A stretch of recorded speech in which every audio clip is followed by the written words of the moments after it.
दोस्तों बांग्लादेश फिर से चल रहा है, वहां पर फिर से हिंदुओं के साथ यहाँ अत्याचार जो है बढ़ रहा है और रुकने का नाम ही नहीं ले रहा है। कभी उनके साथ बलात्कार हो रहा है, कभी उन्हें जिंदा जला दिया जा रहा है, कभी ये मारा पीटा जा रहा है। हम सभी इस बात से वाकिफ है कि जब से बांग्लादेश से शेख हसीना जी हमारे हिंदुस्तान आई हैं, हिंदुस्तान ने जब से उनको शरण दी है, तभी से बांग्लादेश में हिंदुओं के खिलाफ जो है यहाँ पर आए दिन अत्याचार जो है बढ़ता ही जा रहा है। उनको मारा जा रहा है, पीटा जा रहा है, उनको यहाँ तक कि जिंदा जला दिया जा रहा है, औरतों के साथ रेप हो रहा है, छोटी छोटी बच्चियों को जिंदा मार दिया जा रहा है। अभी हाल फिलहाल में आपको एक न्यूज दिखाना चाहूंगी मैं कि वहां पर बांग्लादेश में एक परिवार को रात में सोते हुए उसके घर को आग लगा दिया गया, जहां पर 6 से 7 लोग वहां शामिल थे। यानी उस परिवार में 6 से 7 लोगों को जिंदा जला दिया गया, रात को सोते समय उनके घर में आग लगा दी गई। अब ये बांग्लादेश में ये कोई पहला मुद्दा नहीं है, इस प्रकार का हमें आए दिन देखने को मिल रहा है। इस प्रकार की तस्वीरें सिर्फ एक नहीं, ना जाने कितनी ऐसी तस्वीरें हैं जो कि बांग्लादेश से हमें देखने को मिल रही है, जहां पर हिंदुओं के साथ इतना अत्याचार हो रहा है, उनके साथ इतने क्रूर व्यवहार किया जा रहा है, उनको मारा जा रहा है, पीटा जा रहा है, उनको जिंदा जला दिया जा रहा है। ये तस्वीर आप देख सकते हैं और ये तस्वीर कोई पहली तस्वीर नहीं है जो हमें बांग्लादेश से देखने को मिल रही है कि यहाँ हिंदुओं के साथ कैसा दुर्व्यवहार किया जा रहा है।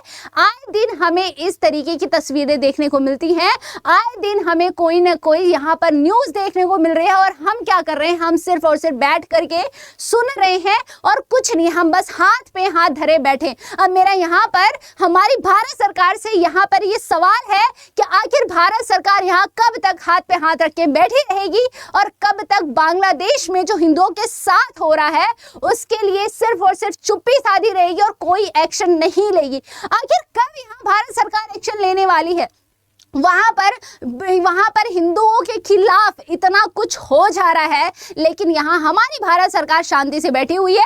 अभी तक उसने किसी प्रकार का कोई भी बयान नहीं दिया है, कोई एक्शन नहीं ले रही, कोई स्टेप नहीं ले रही है, सिर्फ और सिर्फ चुप्पी साधी बैठी हुई है। वहां पर ना जाने कितने बेगुनाह लोगों के खून बह रहे हैं, ना जाने कितने मासूमों की जानें जा रही हैं, लेकिन सरकार ने अभी तक किसी प्रकार का कोई बयान नहीं किया है। ना जाने आखिर सरकार यहाँ एक्शन कब लेने वाली है। तो मेरा यहाँ भारत सरकार से ये विनती है, ये गुजारिश है कि वहाँ बांग्लादेश में जो हिंदुओं के साथ हो रहा है उस पे कड़ी से कड़ा एक्शन लेने की अब जरूरत हो गई है।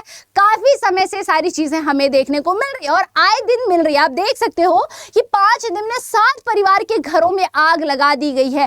पहले भी इस प्रकार की बहुत सारी घटनाएं हमें जो है देखने को मिल रही है कि लोगों को जिंदा जला दिया जा रहा है, औरतों के साथ बलात्कार हो रहा है, कई सारे मामले हमें यहाँ पे देखने को मिल रहे हैं। अब ये सारी शुरुआत होती है इस शख्स से, ये है ओस्मान हादी, जो कि वहां का एक युवा लीडर था, जो कि शेख हसीना के जाने के बाद समझिए कि भाई सारा का सारा ये संभालना चाह रहे थे।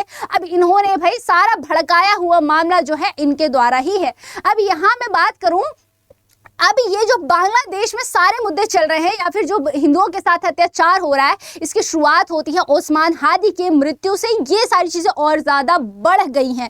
यानी कि ओस्मान हादी ये वही शख्स है जिसने फेसबुक पर एक मैप जारी किया था, जिसमें साफ साफ दिखाया गया था कि जो राजस्थान या पंजाब या जम्मू कश्मीर वाला जो हिस्सा है वो सारा पाकिस्तान के हिस्से जाएगा, और जो नॉर्थ ईस्ट का जो इतना हिस्सा है जो हमारे हिंदुस्तान की 7 बहनों के नाम से जाना जाता है, वो इसको यहाँ पर ग्रेटर बांग्लादेश बनाने वाला है। अब इनका ये कहना था, उसके बाद ही इन पर एक अटैक होता है और जिससे इनकी मृत्यु हो जाती है। इनको सिंगापुर ले जाया जाता है, वहां उनको डेड डिक्लेयर कर दिया जाता है, जिसके बाद ये बांग्लादेश वापस आते हैं और तभी से हिंदुओं के ऊपर और ज्यादा अत्याचार बढ़ने लगा। अब इन्हीं के भाई का भी ये मानना है कि ये सब जो हो रहा है हाल फिलहाल में, जो बांग्लादेश के प्रधानमंत्री हैं उनको उनके द्वारा हो रहा है या उनका कराया है ये सारी चीजें।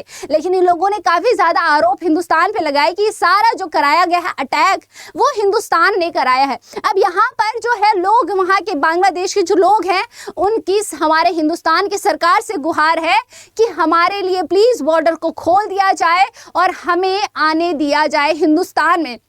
अब मैं यहाँ बात करूं कि यहाँ पर जो बांग्लादेशी हिंदू है उनका जो सबसे बड़ी यहाँ डिमांड है, ये जो सरकार से गुहार लगा रहे हैं कि हमारे लिए प्लीज बॉर्डर को खोल दिया जाए और हमें आने की यहाँ पे अनुमति दे दी जाए। अब यहाँ सबसे बड़ा हिंदुस्तान के लिए जो कंसर्न रहने वाला है वो ये रहने वाला है कि क्या बॉर्डर खोलना उचित है या नहीं। क्योंकि मैं यहाँ पे आप लोगों को एक बात और यहाँ पे बताना चाहूंगी कि जो बांग्लादेश में हिंदू है, क्या गारंटी है कि सिर्फ और सिर्फ अगर बॉर्डर खोल दिया जाता है तो बांग्लादेश के सिर्फ हिंदू ही हिंदुस्तान में आएंगे और वहां के मुस्लिम नहीं आएंगे। या फिर बांग्लादेश के, अगर मैं म्यांमार के साइड जाऊं तो म्यांमार के थोड़ा सा और इस साइड जब जाते हैं आप तो वहां पर हमें रोहिंग्या नामक जो है मुस्लिम देखने को मिलते हैं, जिससे हिंदुस्तान को अक्सर ही खतरा रहता है। तो वहां पर ये बहुत पॉसिबिलिटी है या इस बात की पूरी संभावना है कि वहां से रोहिंग्या मुस्लिम भी हमारे भारत में घुस सकते हैं,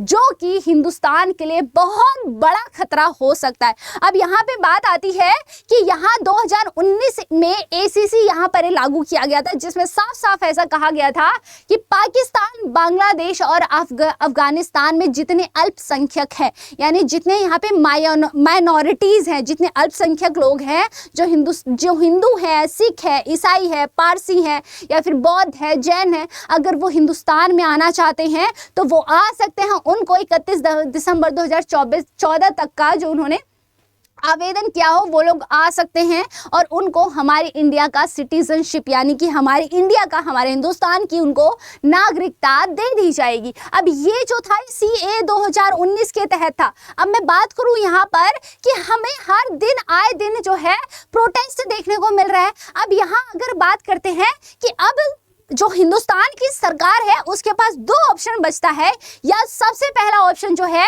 कि वो बांग्लादेश में जो भी चीजें चल रही हैं, जो मुद्दा चल रहा है उसको शांत कराए, या फिर दूसरा जो सबसे बड़ी बात है कि जो वहां पर बांग्लादेशी हिंदू हैं उनको हमारे देश में शरण दिया जाए और उनको यहाँ पे लाया जाए, उनको शरण दी जाए और उनको बचाया जाए। अब यहाँ पर हिंदुस्तानी जो हिंदू हैं, बांग्लादेश के हिंदू है, उन्होंने गुहार लगाई है हमारे भारत सरकार से।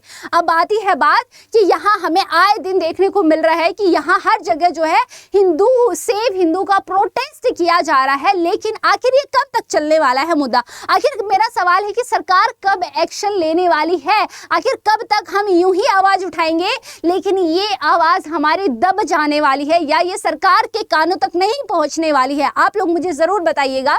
अब यही मैं बात करूं कि बांग्लादेश में आए दिन ही इस प्रकार के मुद्दे देखने को मिल रहे हैं। ये कोई बड़ी बात नहीं है, या मैं कहूँ ये कोई नई बात नहीं है, क्योंकि अभी हाल फिलहाल में डेली ही इस प्रकार के मुद्दे आ रहे हैं। किसी को जिंदा जला दिया जा रहा है, किसी को मार दिया जा रहा है, लोगों के घरों को जलाया जा रहा है। हाल फिलहाल में सम्राट मंडल नामक एक युवा है जिनकी जान गई है। अब इस पे बेबुनियादी झूठे आरोप लगा करके लोगों की जाने जा रही, मारी जा रही है, इनको जिंदा मार दिया जा रहा है, इनको जला दिया जा रहा है। अभी हमें पता था टीपू दास जिनको सिर्फ इस बात पे कह दिया कि इन्होंने किसी धर्म के खिलाफ बोला था, तो इस बेबुनियादी इस बात पे आरोप लगा करके इनको जिंदा जला दिया गया दिन दहाड़े, जिनको पेड़ से लटका करके जला दिया गया।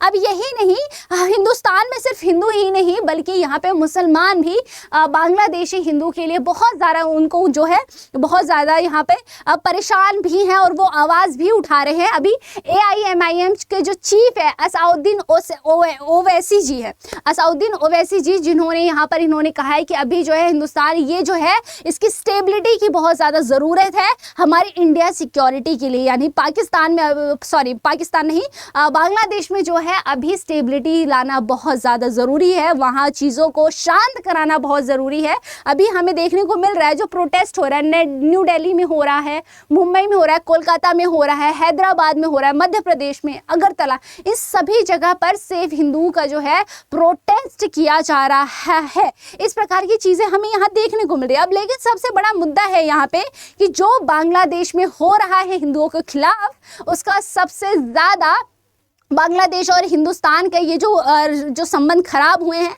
इसका सबसे ज़्यादा जो फ़ायदा उठा रहा है वो है ये शख्स। आप मेरे पीछे देख सकते हैं, ये है पाकिस्तान के प्रधानमंत्री जी और ये हैं यहाँ पर मैं कहूँगी कि भाई बांग्लादेश के प्रधानमंत्री जी। अब यहाँ पर ये जो हाथ मिलाया जा रहा है ये कुछ समय तक जो है ये इस प्रकार के संबंध नहीं देखने को हमें मिल रहे थे। लेकिन अब यहाँ पर बांग्लादेश और जो हिंदुस्तान का जो संबंध खराब हो रहा है, उसमें सबसे ज़्यादा जो फायदा हो रहा है वो हो रहा है पाकिस्तान को, क्योंकि पाकिस्तान अक्सर ही हमें देखने को मिलता है कि अक्सर ही इस प्रकार के जो फायदे उठाए हैं पाकिस्तान ने हमेशा ही उठाया है, और उसने हमेशा ही बहती गंगा में हाथ धोने की कोशिश की है। और हम इस बार भी यही कर रहा है पाकिस्तान, यानी कि यहाँ पर जो बांग्लादेश और हिंदुस्तान का जितना भी रिश्ता खराब हुआ है, जो भी चीजें चल रही है, उसका फायदा उठा रहा है यहाँ पाकिस्तान के कुछ नेताओं का भी कहना था कि भाई अगर बांग्लादेश कल को हिंदुस्तान के खिलाफ एक्शन लेता है तो हम जो है बांग्लादेश का साथ देने वाले हैं, और ये साफ साफ हमें नजर आया है। तो यानी कि पाकिस्तान ने कभी कोई भी इस प्रकार का मौका नहीं छोड़ा जिस पर वो हिंदुस्तान को वार करने से वो पीछे नहीं हटता है। अब मैं बात कर रही हूँ कि जो बांग्लादेश में चीजें चल रही हैं, यानी कि जो अल्पसंख्यकों के साथ हो रहा है, इसी प्रकार की चीज़ें अन्य देशों में भी होती रही, इसका हिंदुस्तान पे बहुत ज़्यादा इम्पैक्ट पड़ने वाला है। यानी कि अगर हम बात करें कुछ आने वाले समय में अल्पसंख्यकों पे इसी प्रकार की चीज़ें होती रही तो हिंदुस्तान में भी इस प्रकार का हमें देखने को मिल सकता है। यानी कि जात धर्म को लेकर की चीज़ें हो रही हैं, इसका कहीं ना कहीं असर हमारे हिंदुस्तान पे भी हमें बहुत जल्द देखने को मिल सकता है। आपको क्या लगता है कि यहाँ सरकार को क्या अब एक्शन लेना चाहिए? क्या अब वहां पर लोगों के लिए जो है बांग्लादेश के जो बॉर्डर है उसको खोल देना चाहिए? यानी कमेंट सेक्शन में अपने विचार जरूर से जरूर बताइएगा। मिलते हैं नेक्स्ट वीडियो में, तब तक के लिए thank you so much for watching. और चैनल पे अगर नए हैं तो चैनल को सब्सक्राइब जरूर से जरूर करिएगा। मिलते हैं नेक्स्ट वीडियो में, तब तक के लिए बाय बाय, टेक केयर, जय हिंद।